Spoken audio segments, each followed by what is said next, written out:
Bonjour, je suis Adèle.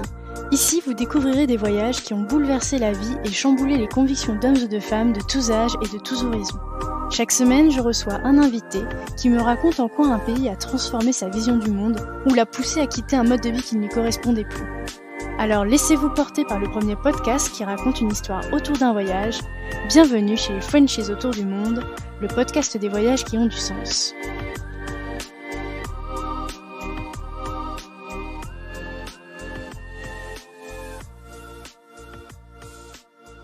Si vous voulez suivre les coulisses du podcast et être informé des dernières nouveautés, n'hésitez pas à vous abonner au compte Instagram et au compte Facebook Frenchies autour du monde. Les liens sont directement dans la description de l'épisode. Le podcast est également diffusé toutes les semaines sur la web radio Allô la planète. Je vous souhaite une belle découverte sur allolaplanète.fr. On a tous grandi en regardant des films et des séries américaines où on suit les aventures de jeunes étudiants sur des campus américains. Et le moins que l'on puisse dire, c'est que leur quotidien a l'air bien différent de celui que nous avons connu quand nous étions à la fac en France. Et j'avoue que ça m'a toujours un peu fait rêver. Alors cette année, je me suis dit que j'allais partir à la recherche d'un témoignage d'une Française qui a étudié dans une université américaine. Je vous présente donc Manon, qui a fait ses études à l'université Gardner-Webb en Caroline du Nord pendant 4 ans. Elle est aujourd'hui diplômée en marketing international. Et ensemble, on revient sur ce choix qu'elle a fait de tout quitter et de traverser l'Atlantique pour réaliser son rêve de vivre une vie d'étudiante à l'américaine. En retraçant ses 4 années d'études, Manon nous en dit plus sur le système universitaire américain et toutes ses particularités, en passant par les cours, les fraternités et bien sûr les événements qui rythment la vie du campus. Son témoignage, c'est aussi l'histoire d'une jeune fille, à peine sortie du lycée, qui a eu envie de découvrir une autre culture, de s'ouvrir au monde, et qui s'est lancé ce challenge un peu fou de quitter ce cocon où elle a grandi avec une maman qui l'a toujours couvée. Vous le verrez, Manon a sauté dans cette aventure de l'autre côté de l'Atlantique avec un sang-froid impressionnant et avec la détermination de prouver à ses parents, mais surtout à elle-même, qu'elle était capable de relever un tel défi. À travers cet échange, vous découvrirez le début de l'histoire entre Manon et Sébastien, son compagnon. Nous en profiterons pour parler des relations amoureuses aux États-Unis et les fameux dates, ainsi que de leur quotidien en tant que couple multiculturel, puisque Seb est anglais. Dans cet épisode, Manon se livre sur son quotidien en tant qu'étudiante française dans une université américaine et comment cette expérience lui a permis de forger la jeune adulte qu'elle est aujourd'hui, débrouillarde, confiante et épanouie. Il ne me reste plus qu'à vous souhaiter une très belle écoute en compagnie de l'incroyable Manon. Hello Manon! Salut! Bienvenue dans le podcast. Ça me fait super plaisir de t'inviter aujourd'hui parce que là, on va parler de quelque chose qui n'a encore jamais été abordé dans le podcast, c'est-à-dire une Française ou un Français qui est parti étudier à l'étranger et dans ton cas, donc sur un campus américain. C'est exactement ça, je suis vraiment contente de participer, donc voilà. Eh ben écoute, je vais commencer par te demander de te présenter pour les auditeurs, donc nous donner ton prénom, ton âge, la ville d'où tu viens en France et en 2-3 mots, ce que tu fais dans la vie. Moi, je m'appelle Manon, j'ai 22 ans, je suis d'Agen, en France, dans le sud-ouest. Je viens de finir mes études, j'ai fait un bachelor du coup aux États-Unis, donc dans une université américaine, et là maintenant je travaille vraiment en tant qu'influenceuse sur les réseaux sociaux. J'aimerais bien que tu nous parles un petit peu de ta passion du voyage, d'où est-ce que ça te vient toi?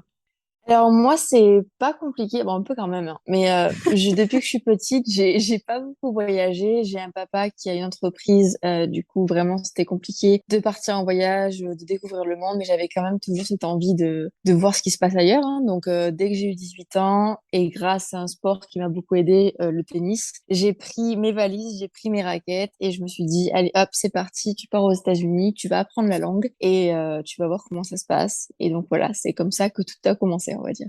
Incroyable. Donc ouais, ton expatriation, c'était en plus la première fois où tu partais explorer le monde loin de chez toi, quoi. C'est ça, j'avais jamais quitté l'Europe avant, donc c'était vraiment une grande première, toute seule en plus, mais j'avais pas vraiment peur, j'étais plus excitée, on va dire, de partir et de découvrir tout ça.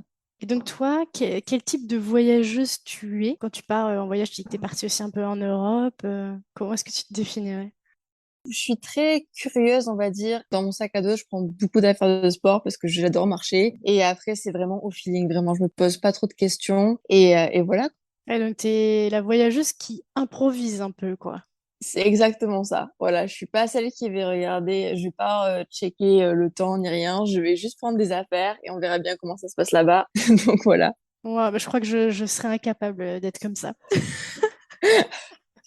C'est un tempérament, j'imagine. Voilà. Je pense, oui. Moi, je suis la voyageuse qui fait le tableau Excel, donc c'est pour te dire. Ah oui, quand même. Ah oui, d'accord. Non, ouais, non, pas trop. Bon, après, j'ai toujours mon téléphone au cas où j'ai un problème que je puisse appeler papa-maman qui puisse m'aider quand même. Oui, Donc, c'est ça. donc, donc voilà. C'est pas, je suis autonome et indépendante, mais pas non plus à 300%. Et donc, bah, aujourd'hui, on va parler des États-Unis. J'aimerais trop que bah, tu nous dises un petit peu l'image que tu en avais avant d'y aller. Parce que moi, quand on me parle des campus américains, j'ai tout de suite la vision des films, des séries, les frères Scott et tout ça. Toi, quelle était ta vision un peu des États-Unis avant d'y aller? Alors, avant de partir, c'est vrai que moi, à l'école, enfin, je pense qu'un peu tout le monde à l'école, on parle beaucoup du American Dream. C'est vraiment quelque chose qu'on voit en classe, voilà, avec les campus, les ci, les là. Je me suis vraiment imaginé des grandes écoles avec des gens très différents, les pom-pom girls et tout et tout. Donc, en fait, je suis vraiment partie avec une image. Je me suis dit, waouh, ça va être énorme. Tout elle va être en XXL, en fait. Et donc, voilà, c'était l'image que j'avais avant de partir, vraiment, comme dans les films. Et ça te faisait rêver, toi? J'adore, ouais. J'ai toujours rêvé. Je me suis dit, je vais arriver là-bas, je vais rencontrer un garçon qui fait du football américain, on va se marier, etc. C'est les films que je me faisais à 17 ans, 18 ans avant de partir, ouais. Ouais. Mais du coup, je veux bien que tu nous dresses un petit peu le tableau de cette décision de partir. Parce que j'imagine qu'il y a quand même une phase de réflexion. Comment est-ce que tu en viens à te dire, allez, je vais tenter un cursus à l'étranger? Alors moi, ce qui s'est passé, c'est que quand j'avais 16-17 ans, donc au lycée français, c'est vrai qu'on nous demande de noter un petit peu ce qu'on voudrait faire plus tard. J'étais devant ma feuille et j'avais 17 ans, je me rappelle bien, j'étais en terminale. Et je suis devant ma feuille, je me dis, mince alors, qu'est-ce que je vais faire maintenant? J'avais reçu pas mal d'emails, en fait, comme j'étais sportive de bon niveau, on va dire qu'au tennis, j'avais reçu beaucoup d'emails qui me disaient, voilà, tu peux avoir l'opportunité de partir si tu le souhaites. Tu aurais une bourse payée aux États-Unis, tu jouerais pour une équipe américaine. Voilà, ça serait, tu peux partir pendant 1 an ou tu peux faire les 4 ans, c'est comme tu veux. Et je me rappelle avoir tilté et m'être dit, en fait, pourquoi pas? Toujours rêvé de partir un petit peu. Je suis pas très casanière, hein. Je suis très, voilà, je suis pas timide du tout. Je parlais avec beaucoup de monde. Par contre, je parlais pas du tout l'anglais. Donc ça, c'était vraiment le petit hic où j'étais là en mode, est-ce que je vais réussir à m'en sortir, en fait, toute seule si je pars? Oui, le site s'appelait Parcoursup, si je me rappelle bien. C'était Ouais, pour c'est mettre ça. nos vœux Ah, je et m'en ça faisait souviens, paniquer ouais. tout le monde. Tout le monde était en panique. On se regardait tous en mode, est-ce qu'on va être accepté ou pas? Mais au final, en prenant cette décision, je me suis enlevé beaucoup de pression parce que j'avais pas à savoir si j'étais acceptée ou pas en France. J'ai commencé un petit peu à discuter avec des coachs américains. J'ai été mise en contact avec eux par l'agence qui m'a pris qui Sous s'est son occupée de aile? moi, quoi. Ouais. Ouais, c'est ça. C'est une agence. Voilà, j'ai reçu l'email de plusieurs agences. J'en ai choisi une. Voilà, qui m'a dit quel était le processus, enfin ce qu'il fallait faire pour partir. Donc j'ai suivi toutes les étapes, le TOEFL, le SAT, qui sont des examens Ah à oui. passer en fait avant de partir. Voilà, j'ai passé tous les examens et je sais pas comment, mais j'ai réussi à avoir des bonnes notes. En anglais, c'était incroyable. Ce qui Et paraît que le là TOEFL après, est quand même compliqué. Comparé au TOEIC, c'est plus oui. compliqué, il me semble, hein. C'est ça. Alors, j'ai pas passé le TOEIC, j'ai juste passé le TOEFL Ouais. et je l'ai passé 3 fois avant d'avoir une note qui correspondait à ce que quelques universités américaines recherchaient. Donc voilà, ça m'a pris un peu de temps, beaucoup de temps dans les bouquins, regarder des films en anglais, et essayer d'améliorer un petit peu tout ça. Une fois que j'avais le niveau pour partir dans quelques universités, j'ai été mise en contact avec les coachs, les entraîneurs des universités, et on Ah. discutait. Voilà, ils m'ont montré le campus, etc. Enfin, j'ai été en contact en tout, je pense, avec 10 universités, et après j'ai fait mon choix. Ah, quand Voilà, même. c'était vraiment. Oui, oui, voilà, c'était ouais, c'était en FaceTime ou par Skype à l'époque, si je me rappelle bien. Ouais. Et donc voilà, tout timide, enfin pas timide, mais bon, l'anglais, c'est vrai que c'était pas j'étais là en mode bon, bonjour, voilà, je suis désolée pour mon accent, je suis désolée si je parle mal. Et ils sont vachement gentils, ils sont très gentils. Les Américains sont plus accueillants. On en parlera après, hein. Ouais, C'est un ouais, ouais. sujet, on y reviendra. Et après, voilà, j'ai fait mon choix et je suis partie comme ça, en fait. C'est comme ça que Mais ça s'est est-ce déroulé. il y a eu des moments quand même, parce que ça a l'air d'être un long processus, mine de rien. Oui. Il n'y a pas eu des moments où tu t'es dit, oh purée, qu'est-ce que je suis en train de faire? Ah non, non, j'y vais plus, je veux plus.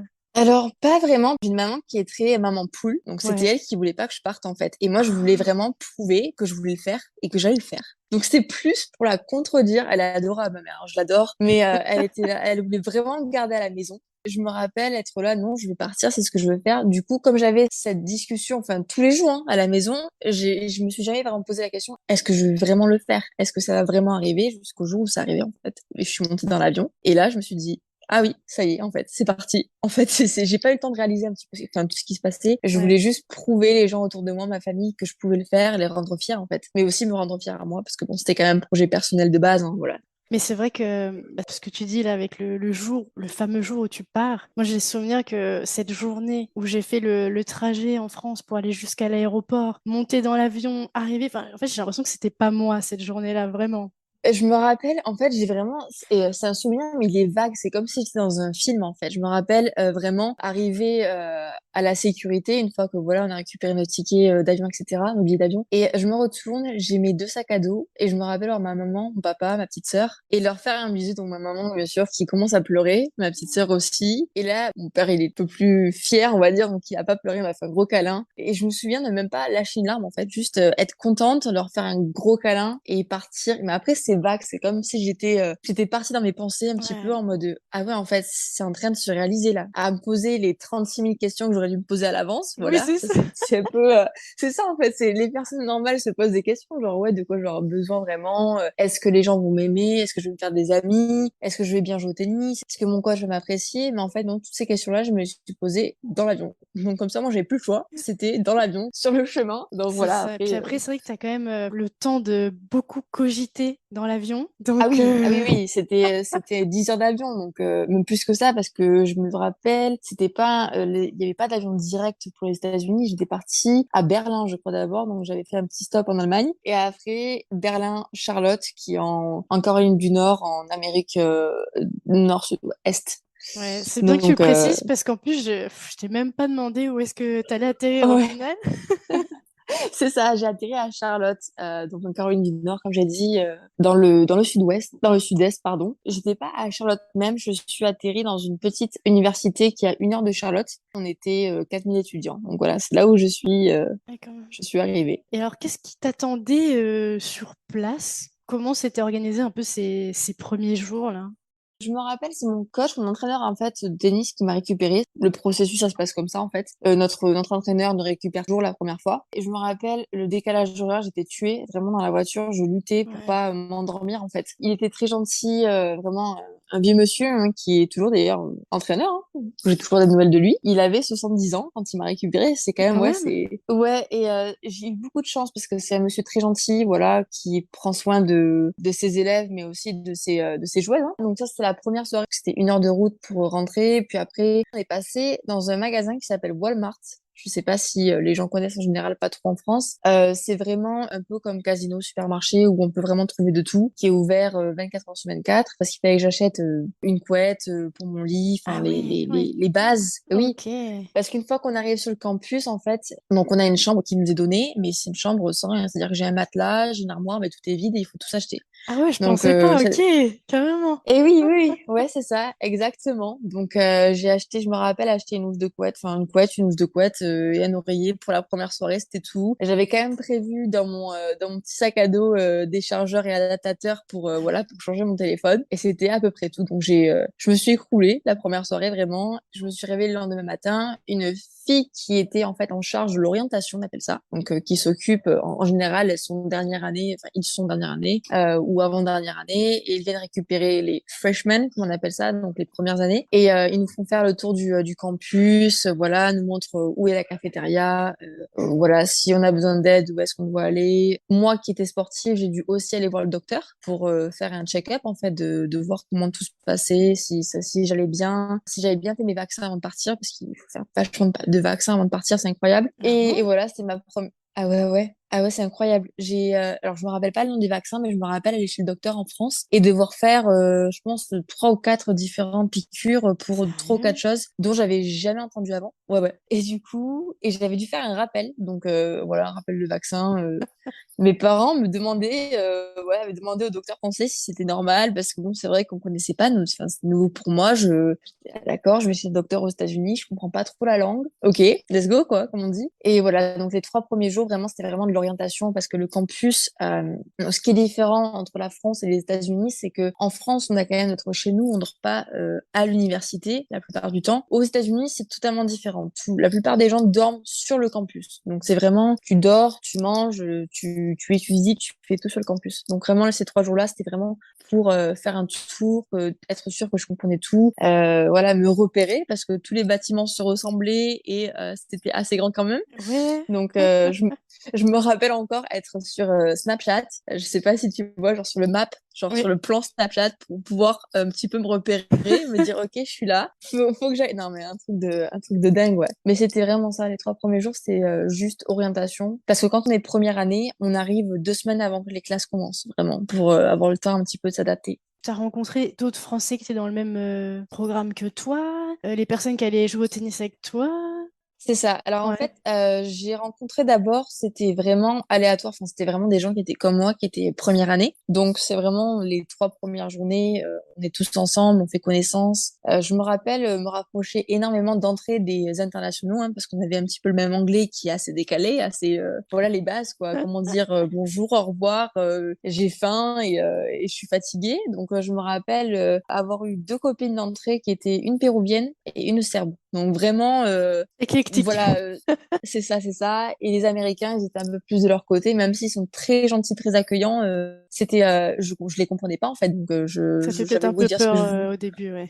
Ah oui, oui. Et puis l'accent du sud-est américain.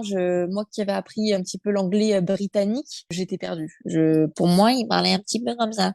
Donc j'étais ok, bon, ben voilà. Non, après.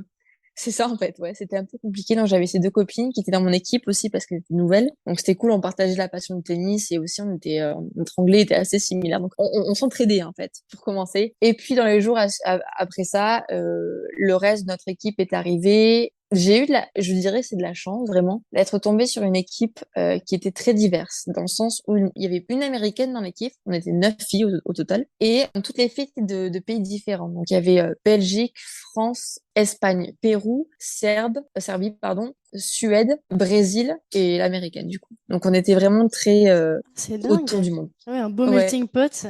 Et ça, c'est ça, c'est c'est ça. voulu par les coachs d'avoir autant de brassage de nationalités, si je puis dire.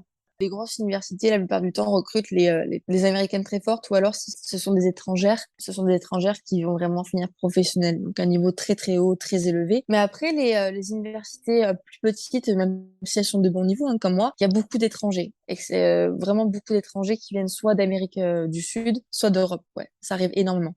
Ok, ouais, donc tu te sentais quand même un peu moins seule finalement, quoi. C'est ça, parce que déjà, on apprend à se connaître, on apprend nos différentes cultures, qui a été quelque chose qui m'a beaucoup enrichi, hein, personnellement. Mais aussi, on se rend compte qu'on n'est pas si différentes toutes, en fait. Enfin, on se rend compte que même sur un pays différent, on s'entraide parce que, ouais, on était assez impressionnés quand même par les États-Unis. C'est un pays qui est énorme avec voilà une culture différente. Je me rappelle arriver à la cafétéria et voir des burgers et voir des frites Ah et des merde. coca qui étaient gros comme ça et me dire ils sont où les légumes? Me tourner vers mes copines, ma copine serbe, ma copine péruvienne et même du coup après ma copine belge parce que qui est devenue ma meilleure amie parce qu'elle parlait français du coup c'était plus facile et on se regarde on se dit on va faire quoi là? Donc heureusement il y avait les plus anciennes qui nous ont aidés, surtout ma copine belge qui m'a expliqué en français que voilà pour aller au rayon légumes du coup c'était de l'autre côté et que j'allais détester parce que c'était pas cuit ou alors c'était vraiment dégoûtant quoi. Donc j'étais là ok. C'est pas un mythe en fait, Ah non, la c'est pas malbouffe, du ouais. tout, du tout un mythe. Après, voilà, ça dépend où tu vas. Bien Tu sûr. peux aussi aller dans des grandes villes, dans des bons restaurants, mais ça va te coûter très cher, pardon. Mais dans les universités, en général, je veux pas être méchante ni quoi, hein, mais c'est pas incroyable. Voilà. Ce que je trouve fou, c'est que toi, tu es dans un cursus sportif, vous êtes sportif, donc vous avez enfin, manger des burgers et des frites tous les jours, c'est pas vraiment ce dont votre corps a besoin, quoi.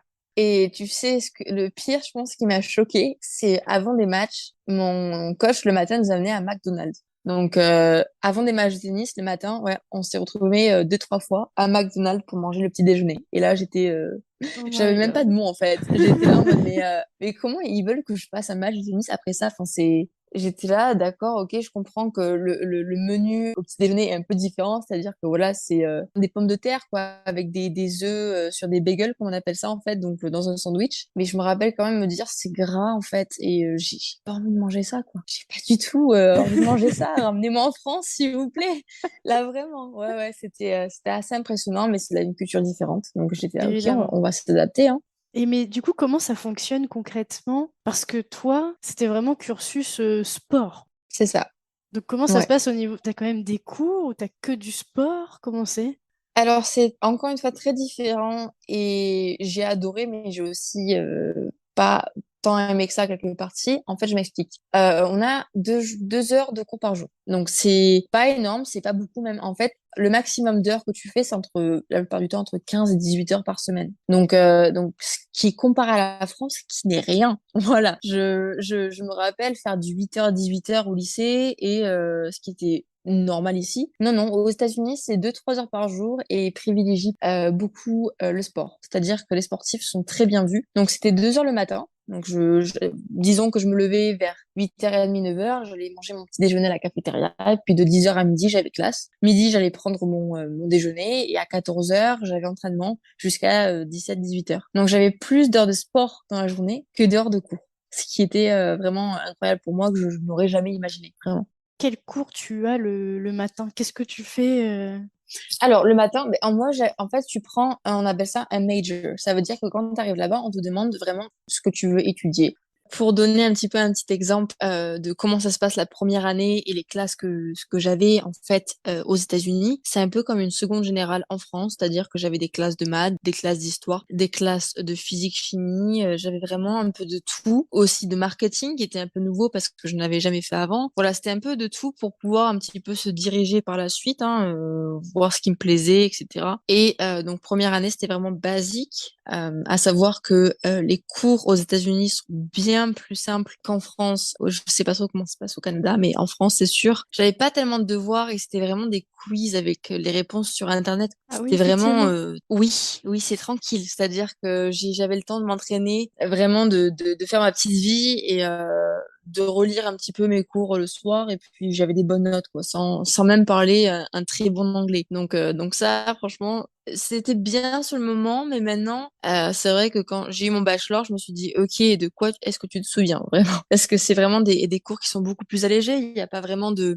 phase vraiment d'exercice écrit soit c'est de la compréhension soit c'est vraiment des quiz hein, avec des plusieurs réponses, voilà, sur ordinateur. Donc voilà, c'est le petit hic, je dirais, de faire les études aux États-Unis, c'est que dans certaines universités, avec des profs qui sont un petit peu lazy, comme on pourrait dire, qui remettent des tests qu'on a eu les années précédentes avec, du coup, on a les réponses aux tests, etc.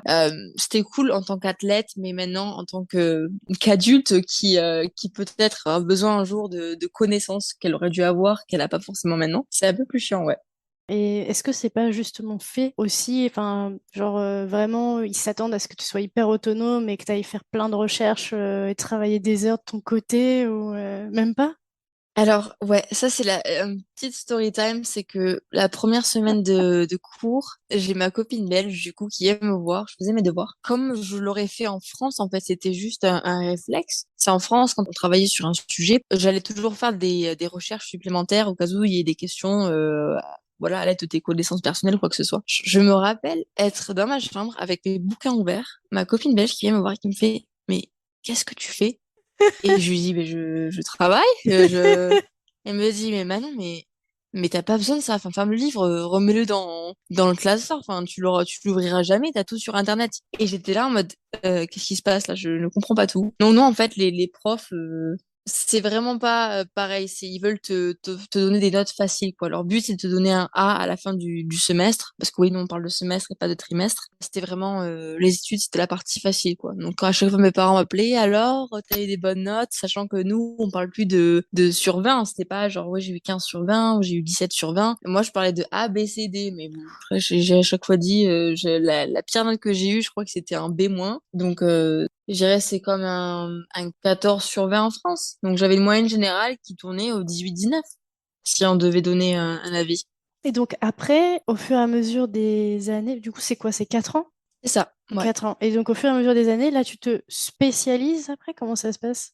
Exactement. En fait, la première année, c'est vraiment général. Et à la fin de la première année, on va voir ce qui est notre conseiller. En fait, on nous donne un conseiller. Voilà, on a, je pense, une dizaine de conseillers dans l'université. On va le ou la voir et il nous demande comment tout se passe. Si on a eu vraiment, enfin, des problèmes, quoi que ce soit, avec des professeurs, quoi que ce soit. Donc, on dit voilà, tout va bien. Et là, il nous pose la question, dans quelle classe as-tu aimé le plus? Et il nous aide un petit peu à nous orienter. Donc, moi, je savais de base. Alors erreur à ne pas faire quand on est français et que tu fais tes études aux États-Unis, tu ne peux pas prendre tout ce qui est médecine, psychologie, je crois, même histoire. Parce que si tu veux travailler dans ton pays d'origine après, tu ne pourras pas utiliser les études que tu as fait aux États-Unis parce que c'est différent. C'est des études différentes qui ne sont pas reconnues en France. Donc moi, on va dire que c'était assez réduit pour le coup. Je me suis dit, je vais partir en commerce international. Comme ça, voilà, je fais vraiment quelque chose qui est ouvert. Donc voilà, avec du marketing, de la comptabilité,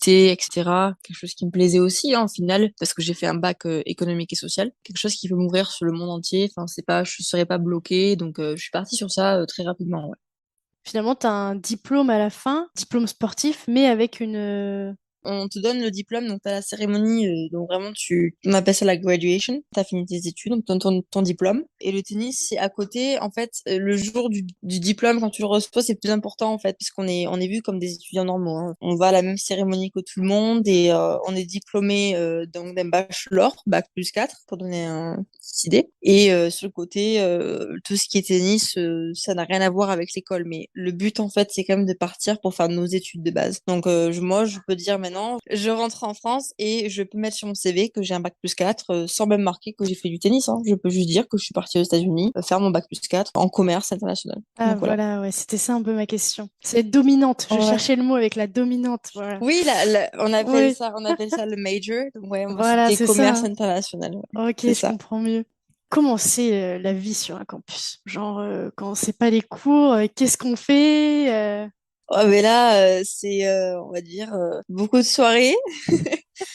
Beaucoup, on faisait beaucoup avec les copines en fait en général. Vraiment, pour ma part, j'étais beaucoup avec les filles de mon équipe qui sont devenues vraiment des amies, même des sœurs à la sortie parce qu'on faisait tout ensemble. Là, on habitait ensemble, on mangeait ensemble, on parlait de tennis ensemble, on parlait de problèmes personnels ensemble. Je me suis vraiment créé une famille en partant. C'est-à-dire que je me rappelle quand j'ai fini mes études, j'ai énormément pleuré parce que c'était des gens en fait que j'ai rencontrés avec qui j'ai vécu quoi pendant 4 ans. Enfin, c'est quelque chose en fait. Donc c'est devenu ouais une famille. Donc je dis toujours j'ai un peu de la famille autour du monde quoi. C'est-à-dire j'ai des copains, des amis en Australie. Donc j'ai de la famille en Australie, j'ai de la famille au Pérou, j'ai de la famille en Belgique. Voilà, c'est devenu on est soudés. Ouais, on est vraiment soudés.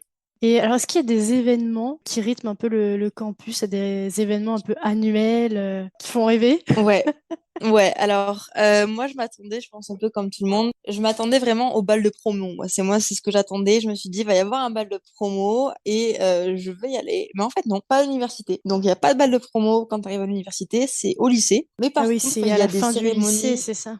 Exactement. Et je pensais qu'il y avait ça à la fin de chaque année, mais pas du tout. En fait, ce qu'on a, on a des événements qui sont liés en fait vraiment aux sportifs. Ça s'appelait les Webbies, on appelait ça nous. Où en fait, tu arrives dans une salle en tant que sportif et il y a une nomination comme en fait les awards, on appelle ça. Tu sais, quand tu fais pour la musique, mais là tu les avais pour les sports. Ah oui, d'accord. Donc c'est ça. Donc en fait, donc tu avais l'équipe nominée pour meilleure équipe de l'année ou meilleur joueur de l'année, trucs comme ça, où là, tu dois arriver bien habillé, bien, voilà, pouponné. Donc ça, c'était les événements. Après, événements sportifs au cours de l'année, c'était vraiment les matchs de football américain et des basketball. Ça, vraiment, ce qui rythme un petit peu ton semestre, hein, parce que c'est tellement important dans le sens où il y a tout le monde qui y va. Voilà, ce C'est sont fou. deux sports, le basket et le football américain. Franchement, les mecs, ou même les filles qui jouent au basket, ce sont des stars sur le campus. Ah C'est-à-dire ouais, que c'est carrément. vraiment, ils sont ah ouais, ouais, ouais, là, dès qu'ils rentrent sur le terrain, ou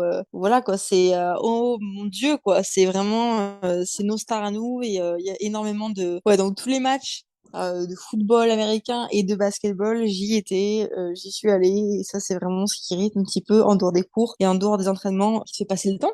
Et comment ça se passe au niveau des vacances? Parce que tu dis que c'est des semestres, donc ça c'est un peu comme nous à la fac. J'imagine qu'il y a beaucoup moins de vacances qu'en France.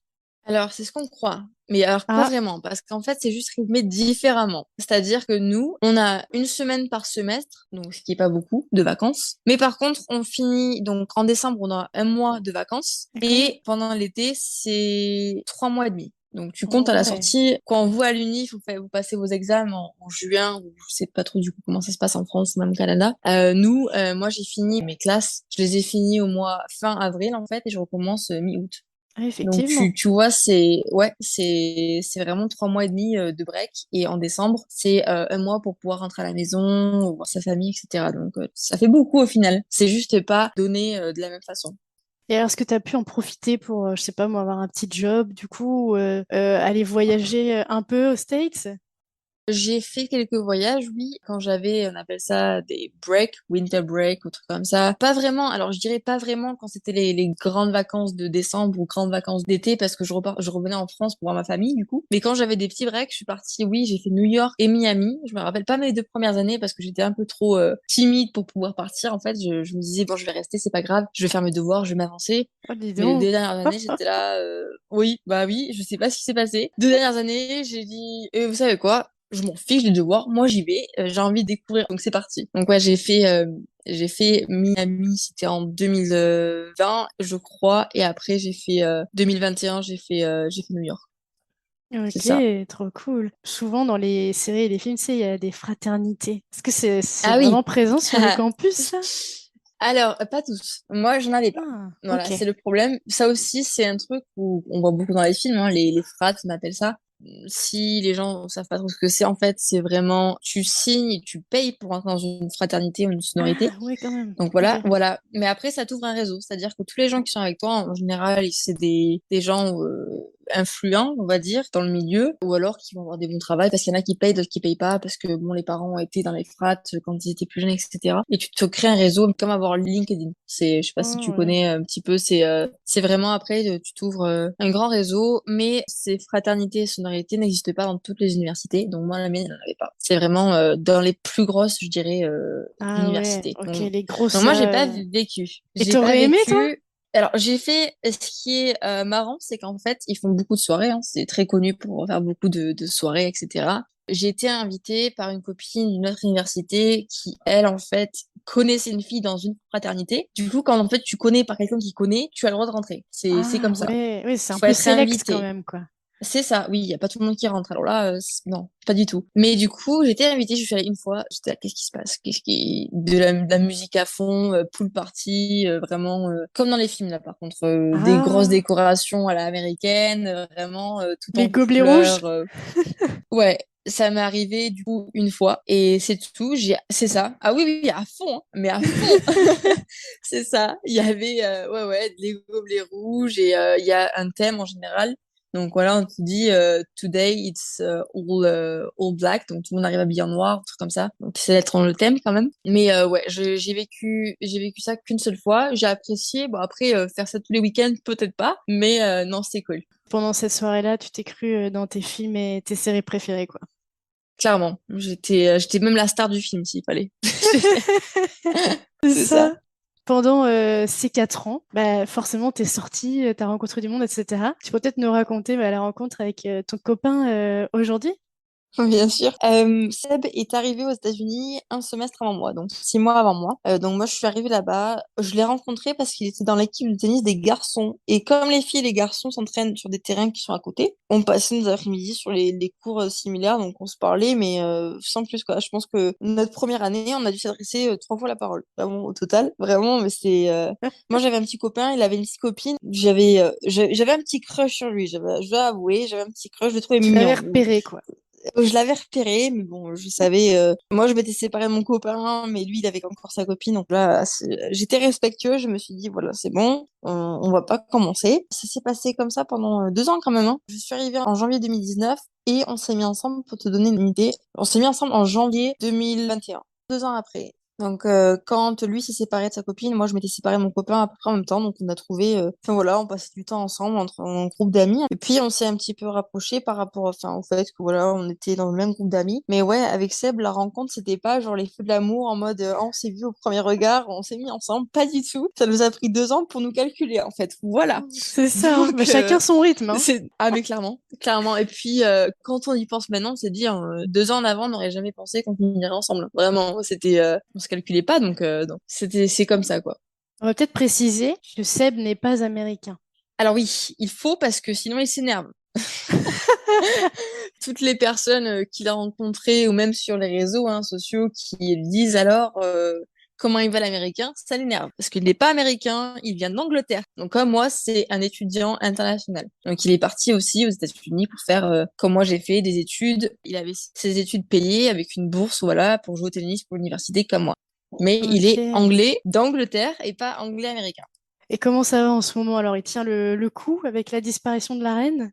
Eh ben, écoute, oui, c'est vrai qu'on a eu beaucoup de gens qui lui ont demandé. Bon, c'était pas un petit choc parce qu'il s'y attendait quand même, hein. Elle Ouais, on était s'y assez, attend. assez vieille, voilà. Mais bon, après, il savait que ça allait arriver. Il était juste un peu triste parce que c'était quand même, Bah, c'est un c'était une symbole, hein. madame, hein. C'est, bah C'était, ouais. c'était une madame. Elle a vraiment dédié sa vie à la couronne, hein. Donc, c'était quelqu'un. Mais non, ça va bien. C'est pas vraiment, c'est Seb, quoi. Tant qu'il a son saucisson, tout va bien.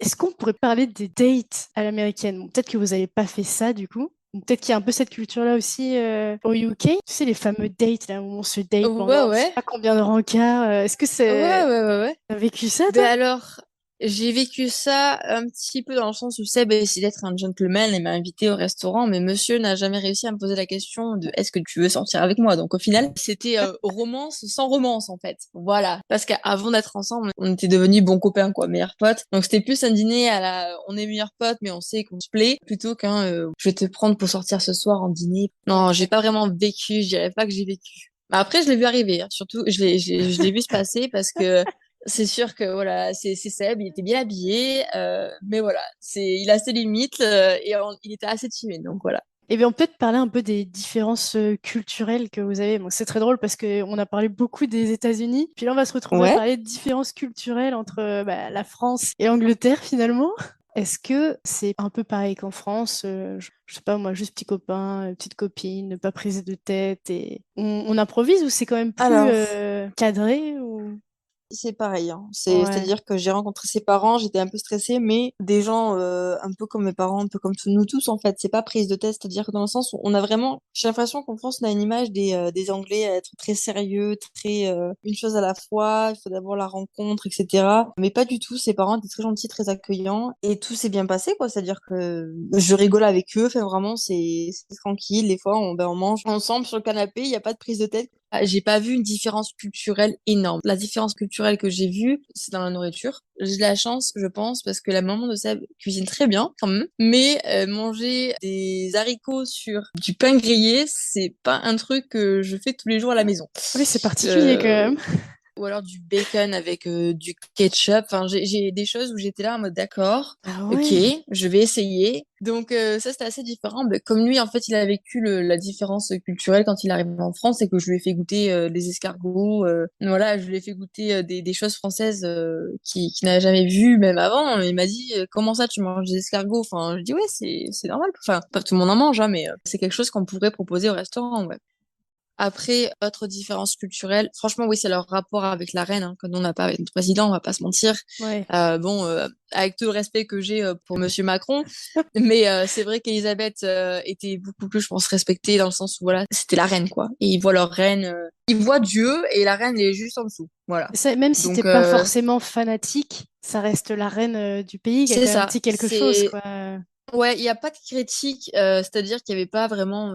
Il peut y avoir des gens qui, bon, ne l'aimaient pas trop ou même qui n'aiment pas le gouvernement. Il faut faire la différence entre la reine et le gouvernement. C'est deux choses différentes. C'est-à-dire que la famille royale est appréciée la plupart du temps, voilà, respectée. Bon, même si les gens ne l'apprécient pas, elle est respectée. Le gouvernement, lui, les gens l'aiment ou l'aiment pas comme nous on ferait en France, hein. C'est-à-dire qu'on a nos avis politiques, ils l'ont aussi, mais comme la reine et la royauté, enfin, c'est-à-dire que la famille royale n'ont rien à voir avec le gouvernement. C'est deux choses très différentes. Donc ça, Ok. c'est une chose, voilà, la monarchie anglaise que j'ai appris à connaître grâce à la série sur Netflix qui s'appelle The Crown. C'était quelque chose que j'apprécie parce que c'est un modèle politique, voilà, différent. Et c'est vraiment ce qui fait la différence, quoi. Donc Ouais, c'est vraiment, je dirais, les points nourriture, la famille royale. Ah oui, conduire sur la gauche aussi, c'est quelque chose.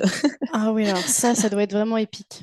Ouais, j'ai essayé, hein. J'ai essayé, j'ai pris la Oh voiture mon de Sam Dieu. un jour, il m'a dit, il est monté avec moi quand même, hein. Mais j'ai vite arrêté, j'ai vite mis le frein à main, j'ai dit non, je ne peux pas. C'est-à-dire que non, je n'y arrivais pas. Tenir le volant de la main droite et passer les vitesses de la main gauche, j'ai pas capté le truc. Après, je suis un Ouais. peu blanc, donc c'est peut-être pour ça aussi. Mais mais ouais, non, c'était quelque chose qui est bizarre au début. Après, tu Euh, t'y fais, c'est un peu Si je comme peux te tout. rassurer, je suis brune et franchement, moi, je pense que je n'oserais même pas essayer. Ouais, j'ai essayé une fois, mais je me suis dit non, on va s'arrêter là avant que je te casse ta voiture. C'est bon. Est-ce que ça peut arriver qu'il y ait des incompréhensions entre vous ou Ah, peut-être des mais points de totalement, hein. discorde justement à cause du fait que vous voyez pas forcément les mêmes choses puisque vous n'avez pas le même bagage? Oui, complètement. Donc avec ça, on se chamaille pas trop. Et c'est grâce à lui parce que moi, je suis quand même assez.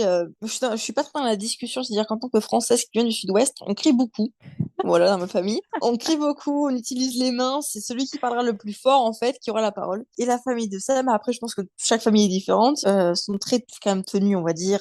Voilà, il va y avoir une discussion où tout le monde va s'écouter. Il n'y a pas de panique. On a toujours une solution au problème. On est très soudés. C'est pour ça que je l'ai pas mis d'ailleurs dans la différence culturelle parce que je pense que c'est plus propre en fait au caractère de la famille elle-même, quoi. Mais il y a plus de tenue quand même. Il y a plus de tenue et de je vais cacher mes émotions chez les Anglais, je dirais. Au début de notre relation, je me rappelle une fois ou deux où je m'étais énervée, je me rappelle plus pourquoi. Enfin, j'allais m'énerver en fait. Je préparais mon argument, j'étais prête là. Et il m'a dit, il m'a laissé parler, enfin du coup un petit peu crier parce que je haussais le ton. Et il m'a laissé parler, il m'a regardé dans les yeux, il m'a dit, mais en fait, pourquoi tu cries? Enfin, je suis juste à côté de toi, pourquoi est-ce que tu cries? J'avoue que Je cette me rappelle, réponse, t'as dû te dire, mais what? en fait, je me suis assise. Je me suis assise et en fait, j'étais embarrassée quoi. Je me suis retrouvée devant quelqu'un qui était stoïque, qui, mais écoutez, hein, écoutez juste attentivement à ce que je disais, mais qui juste en fait ne comprenait pas pourquoi je haussais le ton. Enfin, il s'est C'est dit, énorme. maintenant s'il y a un problème, il y a une solution. Enfin, je vois pas pourquoi tu paniques, je vois pas pourquoi tu cries. Depuis, je me Waouh. suis calmée et Ça doit être depuis, on apaisant discute. quand même, hein. Alors oui, mais alors pas tout le temps parce que Seb, ça encore c'est sa personnalité. Il est très chill, relax, un Un peu peu trop, tu trop. vois. Ouais, Et c'est moi ça. et moi je suis très stressée. On est vraiment le yin et le yang, c'est-à-dire que t'en as un qui va vraiment pas se poser de questions. Ouais, bon, tu sais, ça arrive, voilà. Et l'autre, moi qui suis, mais il faut faire ci, il faut faire ça, c'est pas possible. On s'aide. Moi, je l'aide en fait à se motiver et lui, il m'aide à me calmer. Donc quand même pour ça, on s'est bien trouvé. Est-ce qu'il y a d'autres choses par rapport à ça dont tu voudrais parler, le fait d'être un couple mixte? Ouais, franchement, il y a une chose en particulier qui est cool, c'est que on peut changer de langue, c'est-à-dire que maintenant qu'ils parlent vraiment bien le Ah, français, mais on change oui. de langue comme on veut. Des fois, bon, pas qu'on va critiquer les gens en permanence, hein, mais si on est dans la rue en France et qu'il y a un truc qui est saoul ou même dans un magasin quoi que ce soit, on va parler en anglais. Donc comme ça, on peut faire ce qu'on veut. Voilà, on parle en anglais. Et pareil, quand on est en Angleterre, on va parler en français. Donc ça, c'est plutôt pratique. C'est quelque chose que les gens n'apprécient pas trop en général. Bon, on le fait pas avec les gens à qui on parle, hein. C'est très Ouais. impoli, on le fait pas. Mais c'est marrant, des fois même, on se rend compte qu'on change de langue. Tout dépend de quoi on parle en fait. Et ça, c'est vraiment Ah, c'est intéressant. drôle. Ouais. Ouais, c'est super drôle et c'est vraiment inattendu. C'est-à-dire que des fois, ben, il va me demander de lui passer le sel en français, des fois en anglais. Voilà, Vous mixez vraiment les on deux, change quoi. quoi. Pas de Ouais, jaloux. franchement, pas de jaloux. Et puis, franchement, ouais, si on en vient à faire un bébé un jour, je me dis au moins, il parlera les deux langues, il y aura pas de problème. Et donc, ce sera assez avantageux. Donc, Ah bah, ça, c'est c'est vrai vraiment, je que pense, ce serait un beau cadeau à lui faire. ah, ça c'est sûr, moi je l'ai dit assez directement. Mais si un jour on fait un enfant, je dis bien si, je lui apprendrai le français, c'est sûr, parce que c'est ma langue natale. Enfin, moi, il faudrait que mes parents qui parlent parle pas du tout l'anglais puisse comprendre l'enfant, quoi. Je trouve que c'est vraiment un avantage de pouvoir vraiment avoir ces deux cultures, enfin, qu'on partage ensemble. C'est-à-dire que lui, il apprend de plus en plus de choses par rapport à la France, moi à l'Angleterre, et puis entre nous même, voilà, on se construit un petit peu ensemble et découvre le monde ensemble. C'est ce qu'on fait en ce moment, voilà. Et puis au final, vous avez Ouais. quand même déjà un petit passé en commun, je trouve, dans le sens où vous avez tous les deux été expats et vous avez vécu ouais, une vie d'étudiant sur un campus américain. Donc ça aussi, c'est quand même marrant comme souvenir que vous construisez, je trouve, comme Ah base. ben ouais, Ouais, totalement. Sachant que bon, après c'était un peu plus facile pour ça parce qu'il parlait l'anglais, donc lui vraiment il a été expat, j'avoue. mais bon la langue c'était pas un problème. Mais si quand même au niveau de la culture, il a eu un choc lui aussi. Hein. Mais franchement, ouais, on a même quand on demande, les gens ne comprennent pas toujours. Donc on me dit ok, donc Seb est anglais. Oui. Vous êtes rencontrés aux États-Unis. Oui. Mais il vient d'Angleterre. Et oui. Donc je suis là. Alors on va remettre les choses dans leur contexte. Il est aussi un étudiant international, d'accord? C'est comme ça qu'on s'est rencontrés. Donc ouais, c'est marrant, ouais. Les gens comprennent pas toujours, mais c'est assez marrant. Bah ouais, c'est pour ça que souvent les gens disent direct l'américain. C'est ça. Bah écoute, ça m'a fait super plaisir là de découvrir la vie sur les campus qui au final s'apparente quand même pas mal aux films et aux séries qu'on voit, mine de rien. J'aimerais beaucoup que tu nous dises que cette expérience t'a apporté parce que t'étais quand même bah, t'étais un petit bébé quoi après le lycée. J'imagine que ça t'a fait énormément grandir et je serais vraiment curieuse que tu nous dises vraiment tout ce que ça t'a apporté personnellement.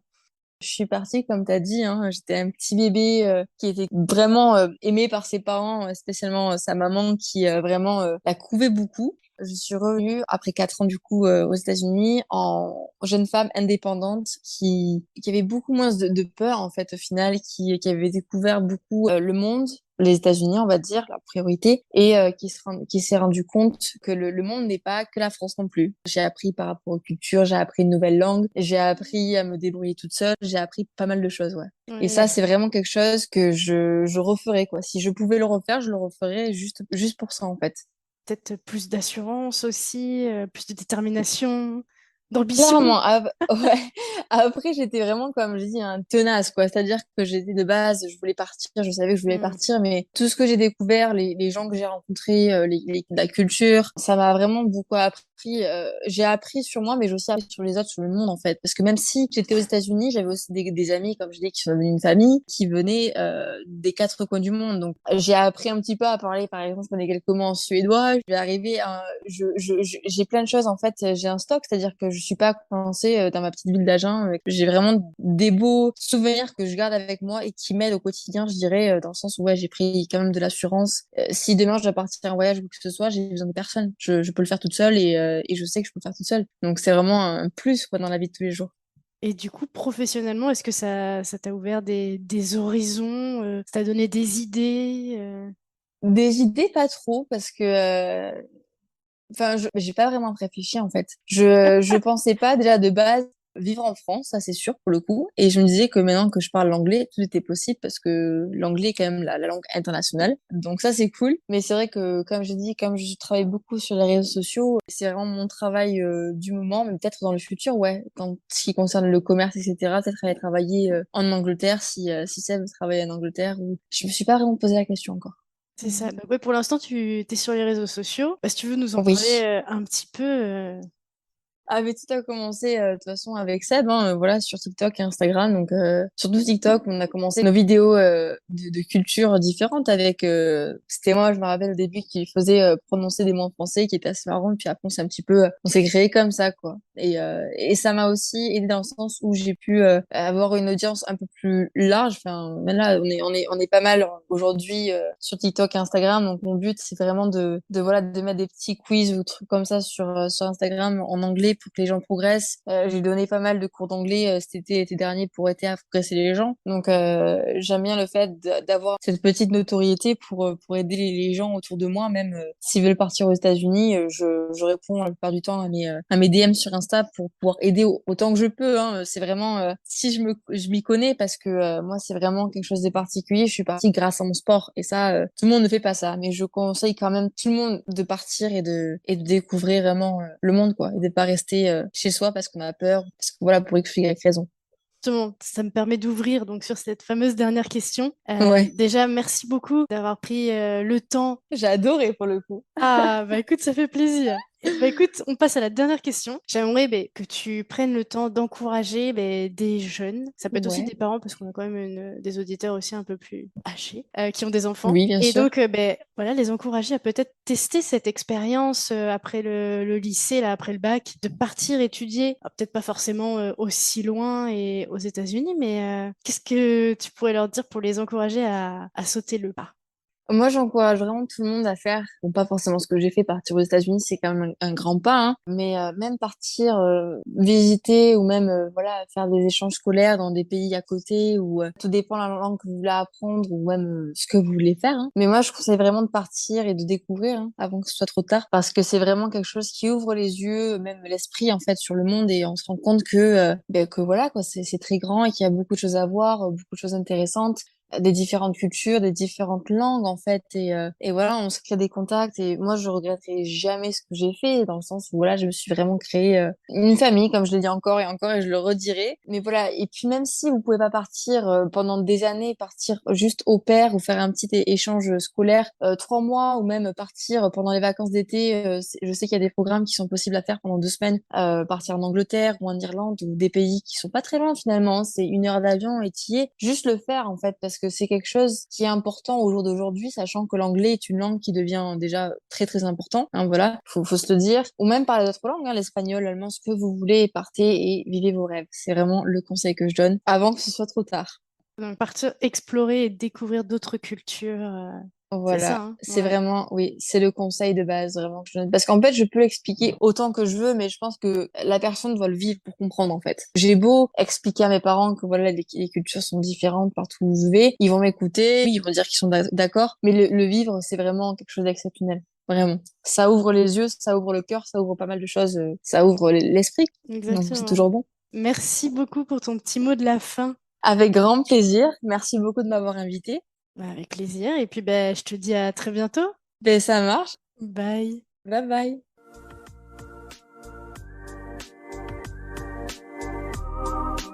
C'est la fin de cet épisode, mais j'ai encore besoin de vous.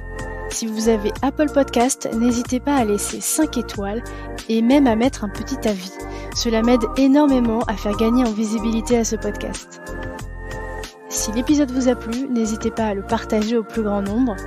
Il ne me reste plus qu'à vous dire à lundi pour un prochain épisode des Frenchies autour du monde.